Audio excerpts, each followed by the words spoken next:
There you go, the wit and humor of Ryan Miller. Thank you, Ryan. I would like to acknowledge a very special guest today, especially several of you, maybe a half dozen or so, are lifers at Country Day, and many of you came when you were in the primary grades. We have Mrs. Karen Johnson with us today, so if you get a chance to tell her hello, please do so. She's a wonderful colleague and friend of many years here. Our next speaker, Ryan Dougherty, you know a little bit more about. We have at least heard a few announcements from Ryan over the course of the years. If you are an avid member of his club, the Guitar Hero, of course you know Ryan. Nobody excels at it quite like Ryan. Ryan is also one of those remarkably talented, quiet, self-effacing, shy, maybe a little bit individuals. He goes about his life here really, I think, under the radar. He's one of those who's involved in online learning, so that kind of isolates him a little bit with a small group and we don't see him. He devotes so much of his life and time to music that it mandates being a little bit isolated, working with his instructors and teachers. And Mr. Rowan, that. He has still, nonetheless, contributed a great deal to Country Day over the last several years. I mean, he's been a writer on several of our publications, The Radical and that. He's been involved in several clubs, like I said, Guitar Hero and others. He also is an Eagle Scout, which is somewhat appropriate today.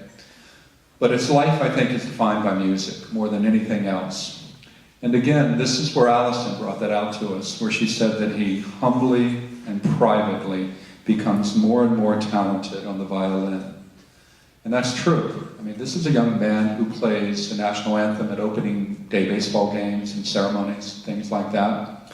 He plays an amazingly wicked electric guitar in the 40th Street Jazz Club. I love that. It reminds me of Jethro Tull every time I hear him play, which, coming from an old geezer like me, that's actually a compliment, you know, to Jethro Tull. About 4 of you know who Jethro Tull is. And that.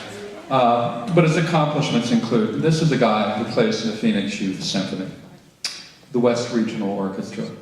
And as I understand it, you're still undergoing competitions, right? Is that right? For even higher honors and ranks. And the music scene for people like Ryan here is highly competitive in the state. And we all know the athletic competition and that. We know the robotics and the teams and things like that. I'm not sure all of us are quite aware of the demands on his time and the sacrifice that he has to make to reach that level of excellence. So even though you may not know Ryan quite well, or if at all, realize that he has made this place better. He's made the valley better. And he's just simply a great, quiet, humble, shy, decent human being. What more could we want? So without further ado, ladies and gentlemen, it's Mr. Ryan Dougherty.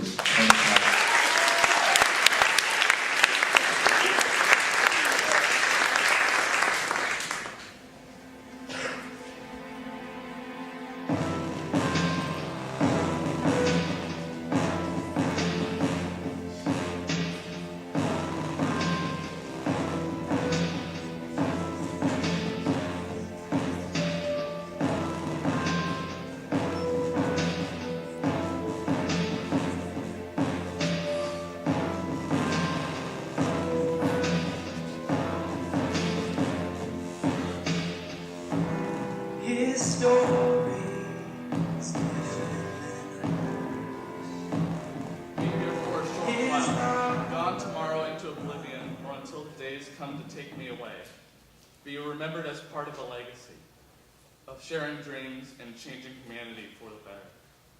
That legacy never dies. Important words by a literary scholar.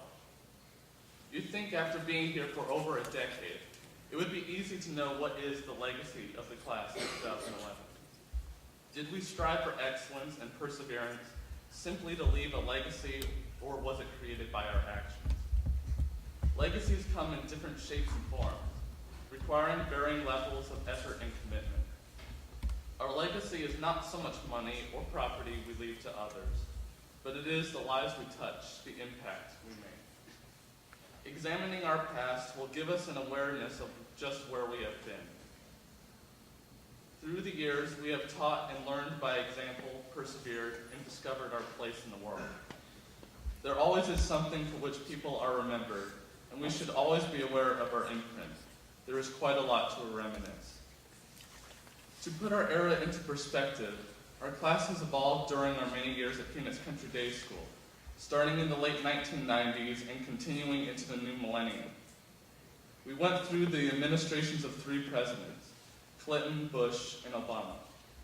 We observed several building renovations on campus on all 3 divisions of the school, lower, middle, and upper. Our class was led by 4 unique student body presidents, Arvind Swaminathan, Robert Adrian, Kevin Crane, and Jeremy Abbott. There has been much change throughout our years. Little did we know that at the end only 7 lifers would be left, those who made it all the way.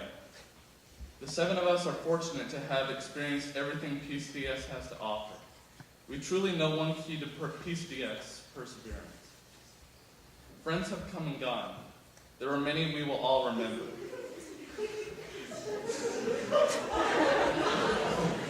The K quadruplets, Greg Adrian, Connor Genta, DJ Burton, Kylan Hammond, Corey Bain, Andrew Fennessy, Nathan Hellier, Taylor White, and more. They left so many good impressions on us and examples for us to follow. We learned that our fellow students have different personalities, talents, hopes, and dreams. We learned that some friends will not always be around. How we deal with friends and others who move on from our lives is part of our legacy. We remember and learn and teach by example. Their time with us was short, but the strong relationships formed will leave lasting impressions. They became a part of our imprint, our legacy. The lessons learned in class have not always been academic. When someone close becomes very sick, how we deal with that experience molds us for good or bad and affects our lives. In the 3rd grade, our teacher, Mrs. Johnson, was diagnosed with cancer, which was very frustrating for her and us as 3rd graders. We watched her bravely deal with her adversity.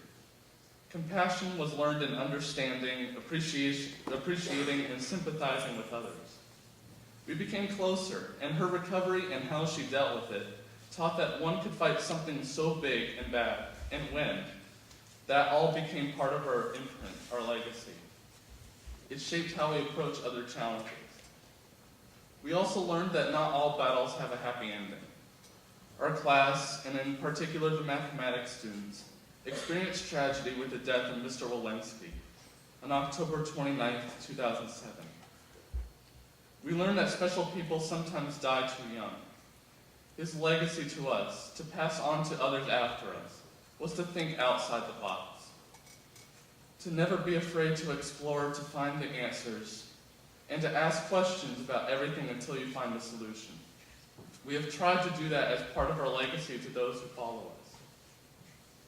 We also learned about setting and achieving goals through some legendary projects we took on. In middle school, it was the 5th grade magazine project, Mr. Erickson's clown application, as well as Miss Thomas's poetry circle book, and Miss Youngman's solar-powered cars, left a lasting impression on us. In high school, we endeavored through Dr. Allison's Odyssey student-led lectures, Miss Mazzolini's Conic Faces, Mr. Slingler's Physics Project, and most recently, the ID paper in Mr. Martin's U.S. History course. Although these projects seemed almost impossible at the time, we learned things we did not expect: time management and perseverance. Our legacy to those of you after us is that when you think you cannot do any more, you can, and you'll build some toughness and character while you're at it. On the many trips, we learned about our community and environment. There were some great trips that lifted our morale and united us as a group. The 5th grade Astrocamp trip, with rocket building and building structures underwater. The 6th grade trip to Washington to study the rainforest. The 7th grade trip, learning about the geological faces of the Grand Canyon. The 8th grade Catalina trip, climbing up the rock walls, scuba diving in the water. All of it was extraordinarily fun. These trips gave us a better understanding about the world and our relationship to it. We learned there is so much more to be explored.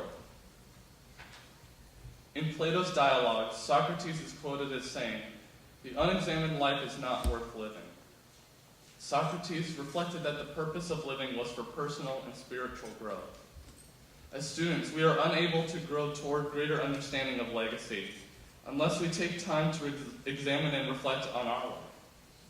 When we examine our lives, we come to the realization that the decisions we make today are chosen based on our past experiences. Only then can we choose our destination and set the goals to get there using the tools and the bonds forged through our years at PCDS.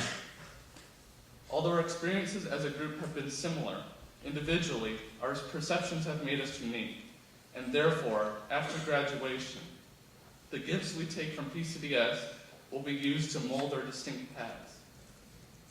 How we have absorbed our friendships and experiences and built, reflected, and learned from them is one key to building a lasting legacy. Research, planning, commitment, and hard work are all required to reach any big, life-altering objective. In other words, all the schooling in the world won't help you reach your dreams if you don't take the time to determine where you have been and where you want to go. We have been given the gifts. Now, if we use them, our future will be very bright. As PCDS graduates, it is our turn to decide what kind of legacy we'll leave and modify and shape our behavior to be in alignment with that legacy.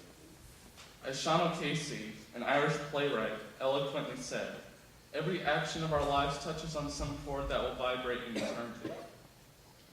Some might argue our legacy has not been fully written. Maybe the coming years will decide the awesome impact that we have had and will have on PCDS in the world. Our school is celebrating 50 years of excellence, and although we may have only been here for a few of those years, our commitment to excellence now and in the future is what will be our legacy. One that I hope will be the same for all who set foot on these sacred ground. PCDS, the place that helped make me the man I am today in the class of 2011. What is your legacy? Sing it out, play the song. What is your legacy? Find it out, way too long. What is your legacy? No, stop. So leave your legacy. So leave your legacy.